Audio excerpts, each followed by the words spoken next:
Bonjour à tous, quel plaisir de se retrouver. Nous sommes maintenant au 5e épisode de cette série que nous avons commencée il y a quelques semaines et qui s'intitule « Hommes de Dieu, passions humaines ». Tant il est vrai que les hommes de Dieu ne sont pas des hommes parfaits en toutes circonstances, mais qu'ils sont comme nous, des hommes avec leurs forces, avec leurs faiblesses, avec leur manière de comprendre les choses et aussi avec leur atavisme et leur hérédité. Et le texte d'aujourd'hui a pour titre « Ouvre ses yeux pour qu'il voie ».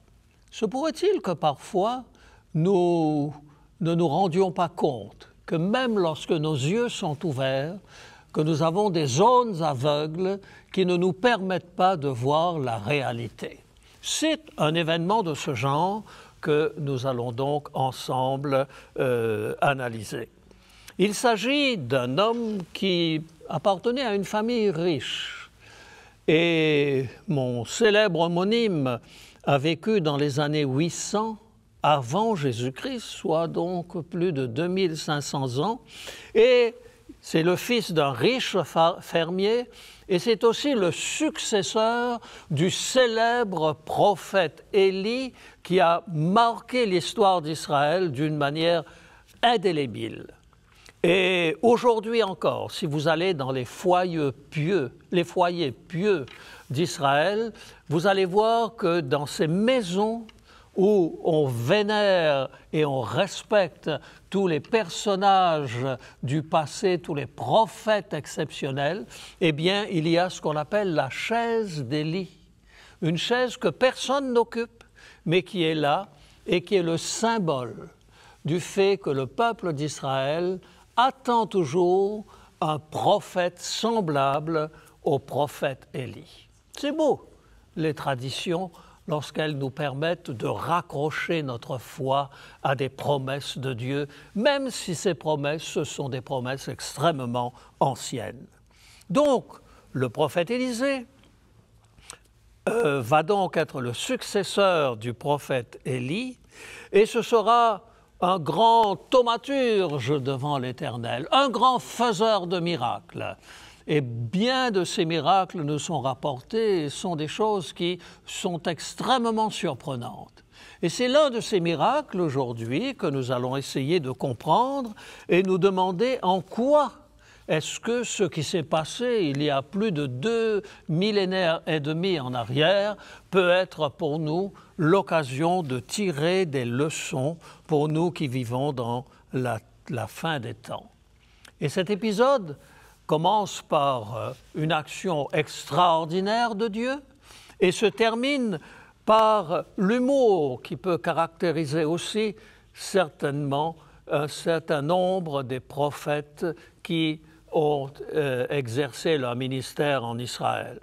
Et si jamais il y avait un lien entre le prophète Élisée et moi, ce serait probablement cette habitude de ne pas prendre la vie trop au sérieux et de voir en toutes circonstances particulières un clin d'œil de l'Éternel et un peu d'humour.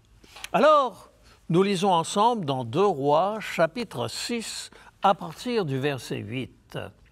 Le roi de Syrie était en guerre avec Israël. Ce n'est pas nouveau, ça continue encore aujourd'hui. Et dans un conseil qu'il tint avec ses serviteurs, il dit « Mon camp sera dans tel lieu. » Mais l'homme de Dieu fit dire au roi d'Israël, Élisée donc fit dire au roi d'Israël, « Garde-toi de passer par ce lieu, parce que les Syriens y descendent. » Et le roi d'Israël envoya des gens pour vérifier, pour s'y tenir en observation vers le lieu que lui avait mentionné et signalé l'homme de Dieu. Et cela n'arriva pas une fois ni 2 fois. Et le roi de Syrie en eut le cœur agité.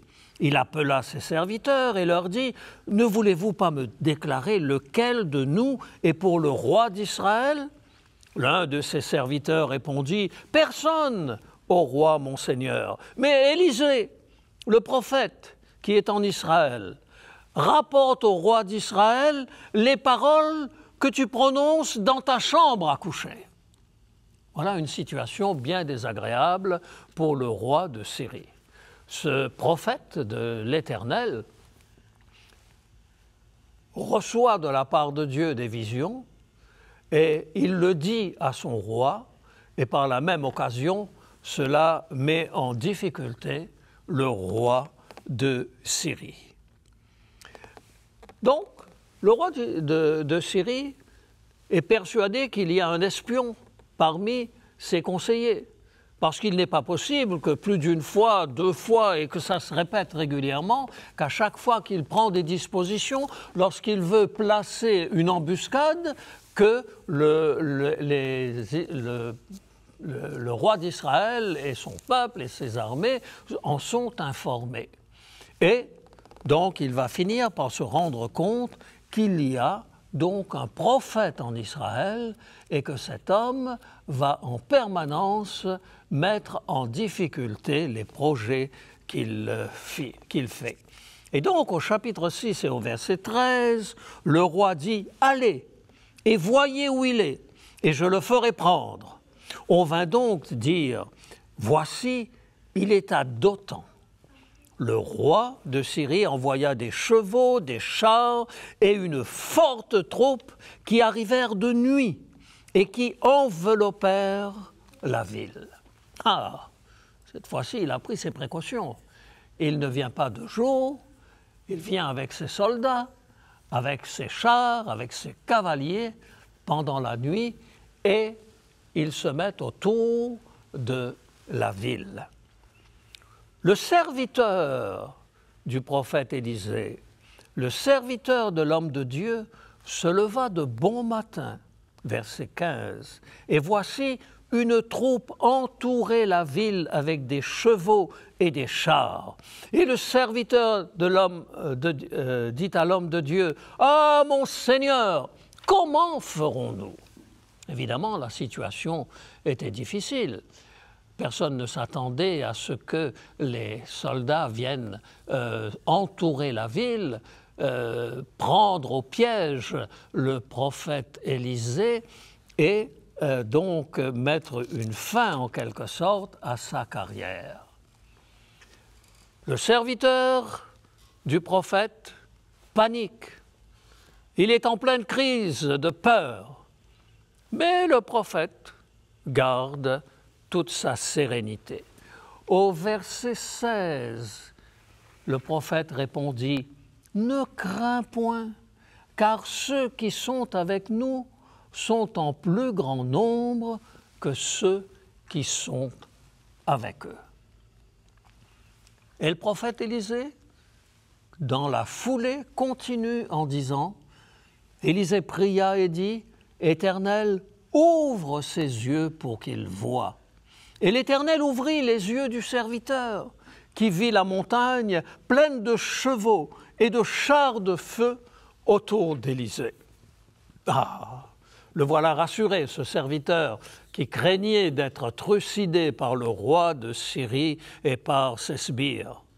Et le voilà qui maintenant se rend compte que ceux qui sont avec le prophète sont plus nombreux que ceux qui sont avec le roi de Syrie. Vous savez qu'il s'est produit parfois un certain nombre d'événements qui n'ont pas eu d'explication.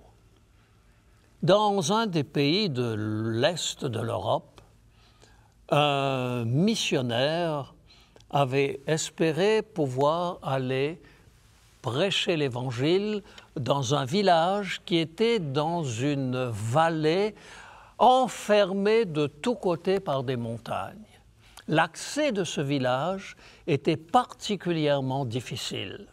Et ce missionnaire, lorsqu'il commença à descendre, prenait toutes les précautions possibles pour ne pas tomber. Et il priait en même temps pour demander à Dieu de le garder, de le protéger pendant ce voyage particulièrement périlleux. Dans le village, il y avait un vieillard qui était assis devant sa maison. Et il voyait ce missionnaire descendre par ce chemin particulièrement rocailleux, particulièrement dangereux. Peut-être aurait-il pu choisir un autre chemin, mais il ne connaissait pas la région. Et il s'était engagé dans un endroit qui était particulièrement dangereux. Et l'homme le regardait descendre jusqu'à ce qu'il arrive dans la vallée. Et comme sa maison était la plus proche de ce chemin escarpé, eh bien, le missionnaire est venu vers ce vieillard qui était devant sa maison. Et le vieillard de lui dire « Et où est votre compagnon ?» Le missionnaire a dit « Non, je suis tout seul, je n'ai pas de compagnon. » Il dit « Mais non, vous avez un compagnon. Je vous ai observé tout le temps que vous descendiez de la montagne. Et il y avait quelqu'un à côté de vous. » Et le missionnaire me dit « Mais écoutez, je suis désolé, mais j'étais tout seul. » Et tout d'un coup, et l'autre insistait pour lui dire « Non, il y avait quelqu'un avec vous. » Et tout d'un coup, ce missionnaire s'est rappelé que dans le livre des psaumes, il y avait un verset qui disait « L'ange de l'Éternel campe autour de ceux qui le craignent et les arrache au danger. » Oh, c'est un très beau psaume. Retrouvez-le dans votre Bible et vous serez édifiés par ces encouragements. L'ange de l'Éternel campe autour de ceux qui le craignent et il les arrache au danger. Est-ce que vous croyez que vous avez un ange gardien? Croyez-vous que Dieu envoie ses anges pour vous assister? Lorsque vous lisez la Bible, eh bien, il y a de multiples circonstances dans lesquelles des anges, des messagers de Dieu sont venus vers les hommes pour les aider dans des situations particulières. Et je crois dans l'existence de ces êtres célestes dont la Bible dit qu'ils sont au service de Dieu, des esprits au service de Dieu.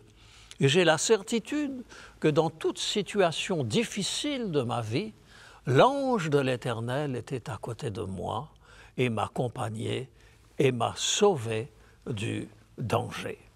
Et donc, ici, le prophète demande à Dieu d'ouvrir les yeux de son serviteur, qu'il ne reste pas simplement attaché aux situations matérielles, qu'il ne reste pas attaché à des choses qu'il ne domine pas. Alors que la ville est entourée d'ennemis, il a perdu de vue que l'ange de l'Éternel campe autour de ceux qui le craignent et les arrache au danger.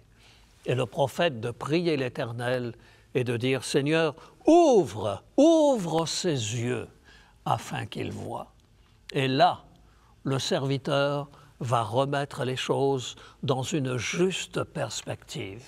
Et il verra la montagne remplie de chars de feu autour de ce village dans lequel se trouvait le prophète Élisée. Mais l'histoire ne s'arrête pas là. Même si les anges sont là pour nous protéger, cela n'élimine pas forcément les actions maléfiques que les uns et les autres peuvent avoir. Et la suite du texte nous dit ceci, « Les Syriens, verset 18, descendirent vers Élisée. Il adressa alors cette prière à l'Éternel, « Daigne frapper d'aveuglement cette nation. » Et l'Éternel les frappa d'aveuglement selon la parole d'Élisée. Est-ce qu'ils sont devenus aveugles totalement? Ou bien ont-ils eu une cécité psychologique qui les empêchait de se rendre compte de certaines réalités?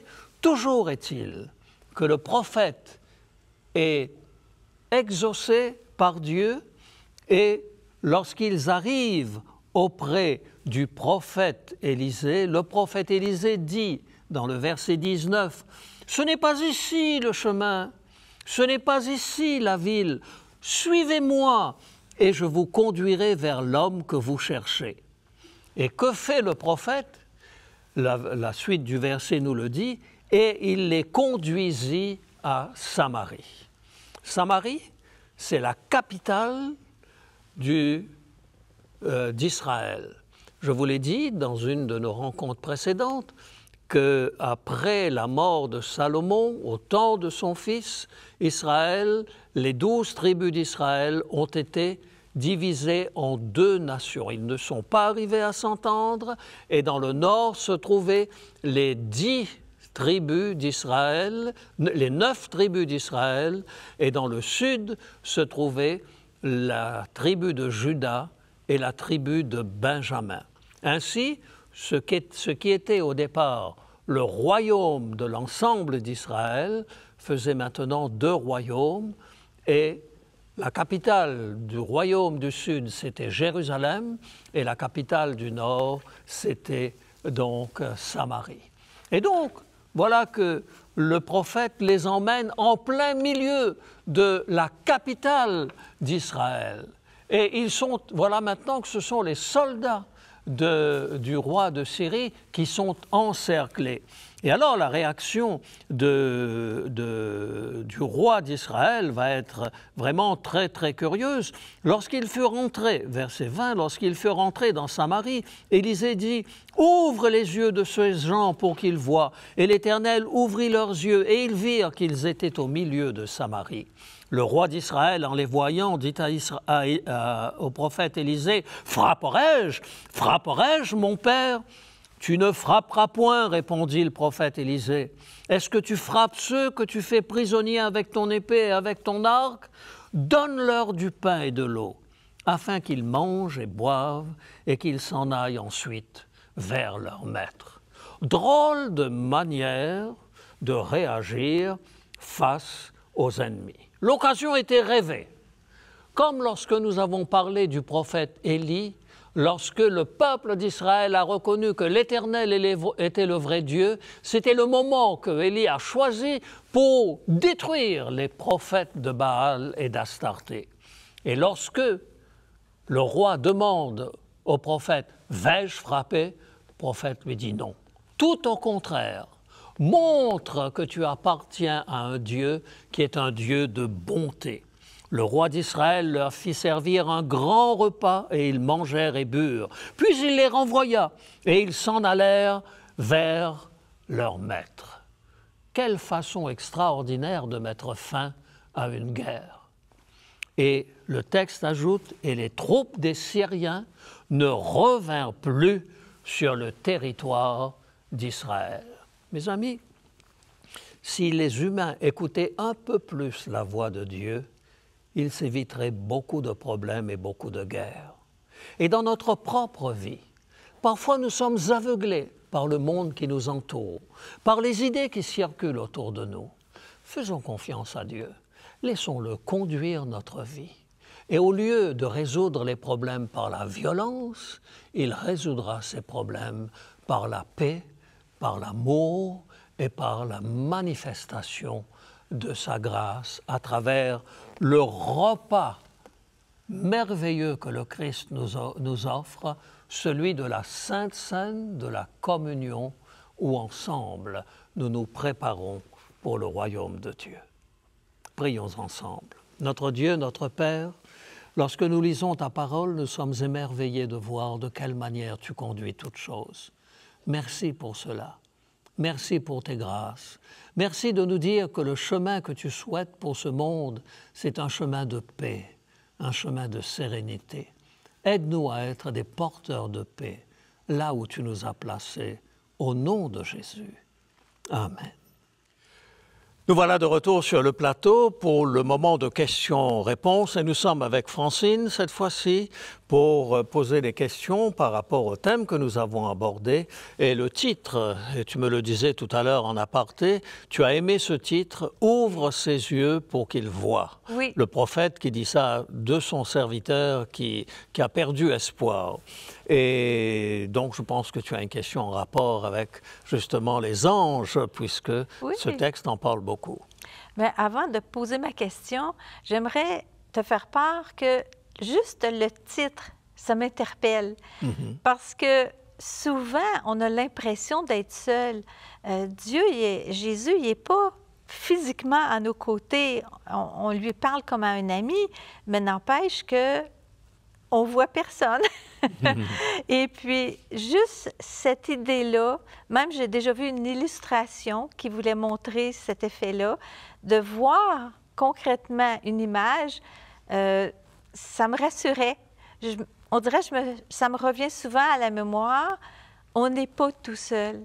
On est loin d'être tout seul. Bien, Jésus est à nos côtés, mais quand le besoin est nécessaire, il y en a des milliers d'anges qui peuvent être prêts à venir à notre secours. C'était un très beau sujet. Merci. Merci.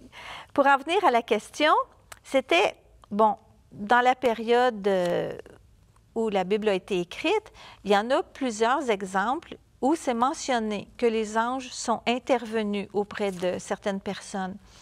Est-ce que tu crois que dans les années où on vit, dans le monde contemporain, est-ce que tu penses que ça se fait encore, que les anges interviennent auprès des gens? Ou alors ils ont perdu patience. Oui, en fait, je pense qu'on pourrait parler de beaucoup d'expériences. Lorsqu'on dit un ange est intervenu, souvent nous voyons une présence vraiment physique à côté. Ouais. Ça, c'est un phénomène qui est assez rare dans la Bible. Il n'y a que des circonstances particulières. On n'aura pas le temps d'entrer dans tous les détails par rapport à cela. Mais c'est plus une question d'attitude de notre part lorsque nous sommes face à une situation. Est-ce que nous interprétons les choses de la bonne manière lorsqu'il nous arrive quelque chose? J'entends souvent les gens dire « Oh, qu'est-ce que j'ai eu de la chance là! J'allais traverser la route. » Bon, ça m'est arrivé en Angleterre. Je voulais traverser la route, mais comme on habitait en France, mon réflexe, c'est de regarder les voitures du côté gauche. Oui. Et je regarde, il n'y a pas de voiture, je m'engage. Et là, un coup de klaxon de la part d'un autobus qui arrivait à toute vitesse, j'ai juste eu le temps de me reculer et l'autobus est passé devant moi. J'ai eu chaud. C'est vrai. Est-ce que c'était juste un acte fortuit ou bien est-ce qu'il y a eu une intervention de Dieu d'une manière ou d'une autre? C'est moi qui vais donner une interprétation à cela. Ce que je me suis dit, ouf, merci Seigneur, oui. parce que je crois que Dieu intervient dans ma vie. Mais s'il n'y a pas une prédisposition, j'ai envie de dire un préjugé favorable envers Dieu, évidemment, parfois, des situations comme celle-là ne vont rien signifier. Je pense à deux exemples. Un exemple qui s'est produit avec Élisabeth lorsque ses parents étaient missionnaires en Afrique. Alors, de temps en temps, à la saison des pluies, il y avait des grosses quantités d'eau qui dévalaient et ce n'étaient pas des ponts, c'était ce qu'on appelle des radiers, de quelque chose en béton qui permettait donc de passer lorsque la rivière était relativement à sec, mais quand il y avait une quantité importante de pluie qui tombait, alors il fallait attendre et puis traverser. Et puis à un certain moment, toute la famille était dans la voiture. Élisabeth m'a raconté cela plusieurs fois, son père également, et le papa conduisait. Et ils arrivent donc à un de ces lieux où le pont est couvert. Mais il n'est pas, je dirais, complètement... Le radier n'est pas complètement couvert, il y a peut-être une trentaine de centimètres d'eau. Et le père d'Élisabeth évalue la situation et il se dit c'est faisable. Et il dit à toute la famille, priez et moi je prends mon élan. Et c'est ce qu'il fait. Il prend son élan avec sa voiture et quand il arrive au milieu, il connaît le lieu. Et comme le courant tire dans une certaine direction, lui, il veut aller dans l'autre direction pour justement contrebalancer et pour rester à l'endroit, en tout cas sur le radier. Et plus il tournait son volant, moins les choses allaient dans le sens qu'il voulait. Et finalement, la voiture s'est déportée et est partie a quand même continué, est arrivé de l'autre côté, mais il a eu très chaud également, parce que les choses ne se sont pas passées du tout comme il l'espérait. Le lendemain, quand ils sont revenus sur le bord de ce radier, l'eau était descendue et ils se sont rendus compte qu'à l'endroit où lui voulait passer, Oui. il y avait un énorme trou qui s'était formé et si la voiture était tombée dedans, ça aurait été certainement catastrophique. Je crois dans l'intervention de Dieu aujourd'hui. Nous avons dans une de nos communautés, dans le centre du Québec, pas très loin de chez toi d'ailleurs, puisque ça se passe à Trois-Rivières, deux frères qui ont vécu le génocide qu'il y a eu en Afrique. Deux hommes absolument extraordinaires, parce que quand on leur parle, etc., c'est des gens absolument charmants. Tu ne croirais jamais qu'ils ont vécu une expérience comme celle-là. Or, à un certain moment, ils sont dans une communauté religieuse et des ennemis arrivent. Je ne sais pas si c'est des Tutsis ou des Hutus, mais arrivent avec des mitraillettes. Et ils commencent à tirer sur les gens. Et leurs mitraillettes s'enrayent. Tous les gens qui sont là sont en train de prier. Et ça s'enraye, ils ne comprennent pas qu'est-ce qui se passe, ils sortent. Ils vont essayer leurs mitraillettes à l'extérieur. Et les mitraillettes fonctionnent normalement. Ils rentrent dans l'église une deuxième fois. Et ils veulent tirer, et leurs mitraillettes s'enrayent encore une fois. Et finalement, le chef de la bande leur dit, écoutez, on s'en va. Ils s'en vont. Allez dire à ces gens-là, dont ce que vous racontez, c'est des bobards, etc. Vous croyez que c'est Dieu, mais c'est juste une coïncidence. Non. Non. Non. Et j'ai vécu moi-même, dans ma propre vie, des expériences semblables. On veut savoir. Comment? On veut savoir. On veut savoir. Oui. Des expériences de guérison, mais vraiment miraculeuses dans un certain nombre de circonstances. Je n'ai pas le temps de le raconter maintenant parce que nous arrivons au bout. C'est dommage. Certainement. Mais j'en parle dans mes émissions. Alors, si tu regardes les émissions, tu verras que Oui. tu entendras une fois ou l'autre parler de ces expériences. Et tout ce que je peux dire, c'est que je crois que Dieu était intervenu de manière miraculeuse dans ma vie. Le fait que je sois là, à l'âge que j'ai, c'est déjà un miracle de la part de Dieu. Alors je suis en permanence reconnaissant pour ce qu'il fait pour moi. Alors on garde confiance. Oui, tout à fait, tout à fait. Et je suis heureux de vivre ma foi et je souhaite que ce soit la même chose et pour toi et pour nos téléspectateurs.